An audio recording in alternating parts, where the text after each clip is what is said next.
Hello friends, आज हम study करेंगे धारा 370 टॉपिक। जब धारा 370 लगी थी तब हमारे मन में जो भी क्वेश्चन आए थे उन सारे क्वेश्चंस को मैंने इसमें इंक्लूड किया है। चलिए देखते हैं। केंद्र सरकार ने राष्ट्रपति आदेश से जम्मू और कश्मीर राज्य का विशेष दर्जा समाप्त कर धारा 370 और धारा 35A को हटा दिया है।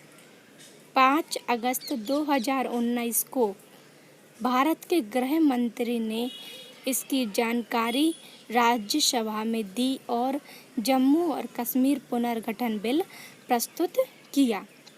कब किया गया ये? 5 अगस्त 2019 और किसके द्वारा किया गया? भारत के गृह मंत्री द्वारा किया गया। ओके, नेक्स्ट जो हमारे मन पहले हम देखेंगे कि धारा 370 है क्या। तो जो क्वेश्चन है वो क्या है? धारा 370 क्या थी? और नेक्स्ट क्वेश्चन है कि उसके हटने से क्या अंतर आएगा। इन दोनों क्वेश्चंस के आंसर को चलिए देखते हैं। धारा 370 के तहत जम्मू और कश्मीर को विशेष अधिकार दिए गए थे। ओके, देखते हैं कि धारा 370 लगे रहने पर क्या इफेक्ट है। जम्मू और कश्मीर का झंडा अलग से था और भारत के राष्ट्रीय ध्वज का सम्मान करना अनिवार्य नहीं था। जम्मू और कश्मीर के पास दोहरी नागरिकता थी, भारत और जम्मू कश्मीर दोनों की। मतलब इसमें जो दो प्रकार की नागरिकता थी जम्मू कश्मीर के पास, भारत की भी और जम्मू कश्मीर की भी। जम्मू और कश्मीर में भारत के नागरिक को वोट देने का अधिकार नहीं था क्योंकि वह मतदाता सूची में नाम दर्ज नहीं करा सकता था।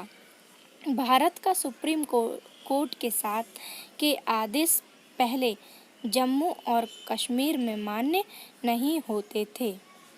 भारत का नागरिक जम्मू और कश्मीर में भूमि नहीं खरीद सकता था। संसद के पास कानून बनाने के सीमित अधिकार थे।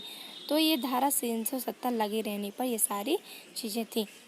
ये है जो है इंडिया का फ्लैग है और ये साथ में जम्मू कश्मीर का फ्लैग है। अब ये पहले ये अलग अलग फ्लैग थे, अब इनको एक कर दिया गया है और जम्मू कश्मीर के लोगों को भी भारत का फ्लैग मानना पड़ेगा। चलिए देखते हैं धारा 370 हटाने पर क्या प्रभाव हुआ। झंडा अलग नहीं होगा और राष्ट्रीय ध्वज का सम्मान करना अनिवार्य होगा। मतलब अभी झंडा अलग अलग थे दोनों के, भारत और जम्मू कश्मीर के, अब अलग नहीं होंगे और जो जम्मू कश्मीर के लोग होंगे उनको भारत के राष्ट्रीय ध्वज का सम्मान करना अनिवार्य होगा। अब भारत के नागरिक होंगे उनकी दोहरी नागरिकता समाप्त हो जाएगी। जो उनके पास दो प्रकार की नागरिकता थी, भारत की और जम्मू कश्मीर की, अब वह नागरिकता समाप्त हो जाएगी। अब वे से केवल भारत के नागरिक कहलाएंगे। अब मतदाता सूची में नाम दर्ज कर वोट दे सकेगा और भारत का नागरिक जम्मू कश्मीर में, मतलब जो भारत का नागरिक था वो जम्मू कश्मीर में अब वोट दे सकता है।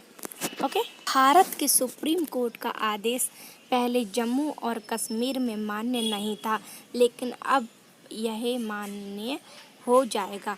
मतलब जो जम्मू कश्मीर के लोग थे तो भारत के सुप्रीम कोर्ट का आदेश जो देते थे, मतलब भारत के जो सुप्रीम कोर्ट जो आदेश देता था वो ज़रूरी नहीं था कि जम्मू कश्मीर उसे माने। भारत का नागरिक जम्मू और कश्मीर में ज़मीन खरीद सकेगा। सांसद के पास कानून बनाने के पूरे अधिकार प्राप्त होंगे। पहले सांसद के पास पूरे अधिकार प्राप्त नहीं थे जब धारा 370 लगी थी, लेकिन अब यह अधिकार पूरे प्राप्त हो गए हैं। तो हमने देखा धारा 370 लगे रहने और हटाने पर क्या इफेक्ट था। नेक्स्ट देखते हैं धारा 35 अनुच्छेद 35A सन 1954 में राष्ट्रपति के आदेश से संविधान में जोड़ा गया। इसके तहत राज्य के स्थायी निवासियों की पहचान होगी। अब देखते हैं स्थायी निवासी होते क्या हैं। तो स्थायी नागरिक वह व्यक्ति है जो 14 मई 1954 को राज्य का नागरिक रहा हो या फिर उससे पहले के 10 वर्षों से रह रहा हो और उसने वहाँ संपत्ति हासिल कर ली हो जिस राज्य का वो नागरिक है। अब जो हमारे जब धारा 370 लगी थी तब बहुत सारे क्वेश्चंस में एक क्वेश्चन और था जो सबसे मेन था कि जम्मू कश्मीर पर तो सुप्रीम कोर्ट का अधिकार, जो भारत की सुप्रीम कोर्ट थी, उसका अधिकार मान्य नहीं होता था, तो धारा 370 कैसे हटी। आगे देखते हैं। इसका जवाब भी धारा 370 के खंड 3 में छुपा था। जो धारा 370 थी वो 3 खंडों में बटी थी, खंड 1, खंड 2 और खंड 3। तो इसमें हम सिर्फ इस खंड 3 को देखेंगे।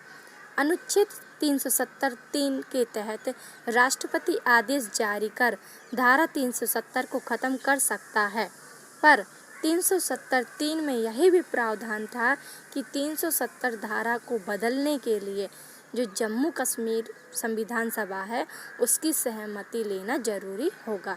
वर्तमान में जम्मू और कश्मीर में राष्ट्रपति शासन है, तो राष्ट्रपति के आदेश मात्र से धारा 370 में बदलाव या उसे खत्म किया जा सकता था, जो कि आज कर दिया गया। तो जो मेन क्वेश्चन था वो आज हमारा यहीं कंप्लीट होता है कि धारा 370 कैसे हटी।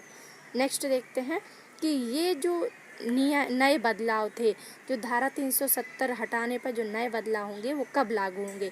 तो देखेंगे, धारा 370 का खात्मा तो राष्ट्रपति के आदेश से हो गया है। संसद में केवल पुनर्गठन बिल विधेयक पारित होना है। अब ये पुनर्गठन क्या है तो देखते हैं। पुनर्गठन में 2 भाग में डिवाइड किया गया है, जम्मू कश्मीर और लद्दाख। तो जम्मू कश्मीर केंद्र शासित प्रदेश बनाया गया है और लद्दाख भी केंद्र शासित प्रदेश बनाया गया है। जो जम्मू कश्मीर केंद्र शासित प्रदेश होगा उसमें विधानसभा होगी और उपराज्यपाल भी होगा, और लद्दाख केंद्र शासित प्रदेश में विधानसभा नहीं होगी और राज्यपाल होगा। नेक्स्ट देखते हैं, जम्मू और कश्मीर पुनर्गठन के बाद भारत में कुल कितने केंद्र शासित प्रदेश होंगे। तो फ्रेंड्स, पहले थे 7 केंद्र शासित प्रदेश, लेकिन अब जम्मू कश्मीर और लद्दाख के जुड़ जाने से अब ये 9 केंद्र शासित प्रदेश हो गए हैं। देखते हैं कि इससे धारा 370 hटाने से क्या लाभ हुआ है। तो देश भर के लोगों को कश्मीर में बसने और वहाँ बिजनेस करने का मौका मिलेगा। खासकर होटल इंडस्ट्री में बड़ा बूम देखने को मिलेगा। सेना खर्च जो था वो कम होगा और लद्दाख के अलग होने से वहाँ पर विकास तेज़ी से होगा। तो फ्रेंड्स, आज हमारा ये टॉपिक यहीं ख़त्म होता है। फ्रेंड्स, हमें कमेंट करके ज़रूर बताइएगा कि आपको हमारा ये टॉपिक समझ आया या नहीं, एंड हमारे चैनल को लाइक और सब्सक्राइब कीजिए जिससे कि हमारे वीडियो सबसे पहले आप तक पहुँचे। So friends, thank you watching my this video.